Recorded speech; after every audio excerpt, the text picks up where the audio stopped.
Debates around economic system is a point of contention throughout history, and of course, in certain circles, capitalism remains a hot topic. Now, some people believe that it's a driving force for inequality, while some others argue that it is a force for prosperity.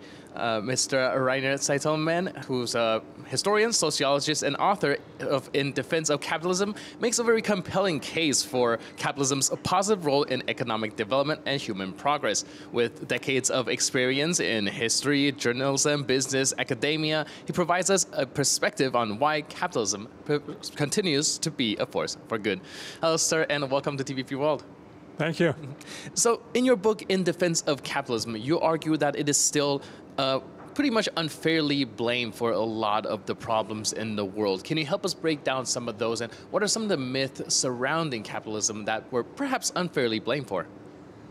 Yes, one myth, for example, is that capitalism is to blame for hunger and poverty. But fact is that 200 years ago, before capitalism, 90% of the worldwide population lived in extreme poverty. Today, it's 8.5%. And we are here in Poland. I think Poland is a perfect example. In the 80s, Poland was one of the poorest countries in Europe, one of the poorest countries.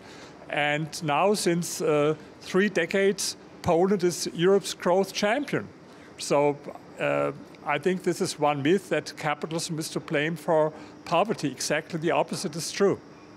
Right. Now, a lot of people kind of attribute inequality directly to capitalism. How do you address the argument that perhaps capitalism exacerbates wealth gaps?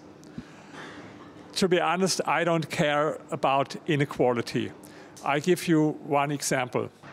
In China, in socialist times, in Mao's time, people were more equal.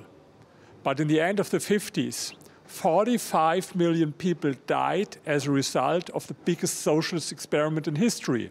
Then they started with free market reforms, introduced private property, the beginning of the 80s with Deng Xiaoping. Today, people in China are more unequal. But I was there several times. I found no one who told me, let's go back to Mao's time because we were more equal. No, I care about poverty. These are two completely different questions. Whether you care about poverty, this is what I'm doing, or whether you care about inequality, I think this is a concern, especially for envious people. Right, perhaps being the poorest guy on Bill Gates' block still puts you in a pretty good place. Now, in recent years, we've seen some growing calls for actually government intervention in markets, especially in Europe. What's your thought on this trend? And do you think that, well, these kind of limitation on markets is impeding on capitalism, or it is a necessary mechanism for it to function? No, it's very, very bad development. It's not only in Europe, we see it all around the world. If you start, I spoke about China. They had a very great development starting with Deng Xiaoping's economic reforms. Now with this Xi Jinping, they go back in the direction more state, less market. Then if you look at Latin America, almost all countries now are socialist, even Chile, Brazil, Colombia, only with Argentina, what is a special case as an exception. And even in the United States, if you look at the index of economic freedom that is every year calculated by the Heritage Foundation, the United States have the worst ranking since they started the index in 1995. And in Europe, I give you only one example, that they forbid now, they banned the registration of cars with combustion engines. I call it a planned economy, because what is the difference between a planned economy on the one hand and free market economy on the other hand? In a free market economy, companies decide what to produce. In the end, it's consumers' choice. Right. In a planned economy, politicians and government officials decide. And so I call this, we go more and more in the direction of a planned economy. Especially in Germany, you see it. We have this crazy government. They have this new kind of socialism, what they are doing. And now we have a lot of problems. We have zero growth in Germany. Poland, for example, is much, much better than Germany right now. Right. Well, some people argue that perhaps the lack of limitation would in itself develop things like monopoly, or perhaps people forming their own sort of economic system monopolistically kind of under this free market system, are there any necessity at all for government intervention in order for that not to happen? First of all, it's true capitalism can lead to monopolies. We had it several times. But what is also true, capitalism destroys monopolies all the times. I remember it was in 2007, there was a headline in the Guardian newspaper. The question will MySpace ever lose its monopoly? If I speak about MySpace today, most young people don't know what now. And the same year in Forbes magazine on the first page, it was Nokia, who can ever catch the cell phone king? And you remember maybe Kodak, for example. They had 95% market share. Then they went bankrupt, like Xerox. I think in the United States, even today, if you want to make a photocopy, you speak about Xerox thing, because they had 90% market share. And it was not because of government intervention, but innovation and competition leads to the destruction of monopolies. The worst monopoly is a state monopoly, but all other monopolies will get destroyed sooner or later by capitalism. That's actually a very, very interesting introspective, looking back at MySpace, for example, Xerox. Yeah, those things. It's like, my what? It's been a while since I've heard of that name. Well, now you've written extensively on socialism as well. And in your view, what's the fundamental flaws of socialism when it compares to capitalism? The fundamental flaw is that they believe that a few politicians and government people working for the government are smarter than millions of entrepreneurs and consumers. If you believe this, if you believe politicians are the smartest people in the world and government officials, then you should be for socialism. But you see that it's not true. I give you one example.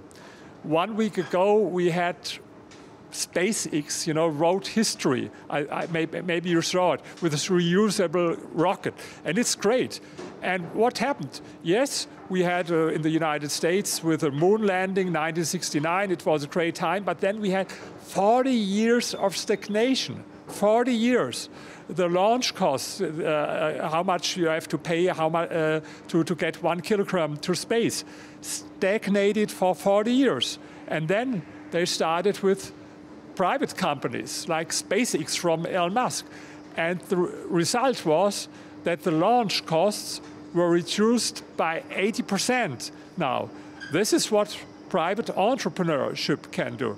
And so you see, I don't believe that politicians and government officials are smarter than millions of consumers and entrepreneurs.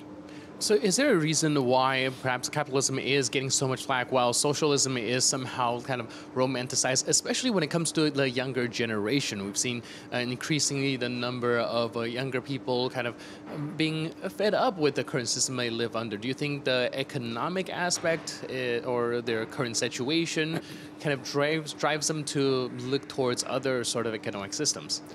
No, it was different in the 90s. In the 90s, after the collapse of socialism in Eastern Europe, in the Soviet Union, and also in China, almost everyone knows that capitalism is the better system. But now this is some decades ago, and young people, they don't know about it, and they don't hear about it at school. This is a big problem. And I'll give you one example. In the last 20 months, I've been in 30 countries all over the world and spoke about this topic.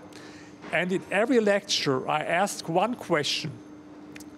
Have you heard at school or university about the so-called Great Leap Forward from Mao Zedong in the end of the 50s, where 45 million people died? And wherever I spoke, in Latin America, in Asia, in the United States, in Europe, only very, very few people raised their hand. They haven't heard about it, and this is a big problem. This is the reason why I'm writing my books about capitalism, because they should hear, of course, about it at school or in university, but they haven't heard about it. And so this is the big problem, that they don't know anything about the history of socialism and capitalism. And the truth is that socialist experiments never worked. They tried it more than 20 times all over the world. In in different ways. In Cuba in another way than in Venezuela, or in North Korea in another way than in China or the Soviet Union. And it failed without any exception. You know, the last example was Venezuela. In the 70s, Venezuela was one of the 20 richest countries in the world. The richest country in Latin America. Today it's the poorest country. And why is that? Because in the end of the 90s, they voted for Hugo Chavez, and he started with nationalization and with all this socialism, socialist experiments. And in the beginning, all the intellectuals all over the world were so enthusiastic. The socialism of the 21st century, they praised Hugo Chavez. And what happened now? 80% live in poverty in Venezuela, 80%. And 8 million people, this means 30% of the population left Venezuela because of poverty, and by the way, also they abolished democracy. So this is the last example where socialist experiment failed. I tell you one thing, socialism sometimes looks good on paper, but not if the paper is a history book. This is the problem. Thank you so much for your input and insight. I really appreciate it, and thanks for being with us. Thank you. Cheers. Thank you. And thank you for tuning in to this edition of World Talks. But for more news, update, and commentary, guys, stay tuned to TVP World.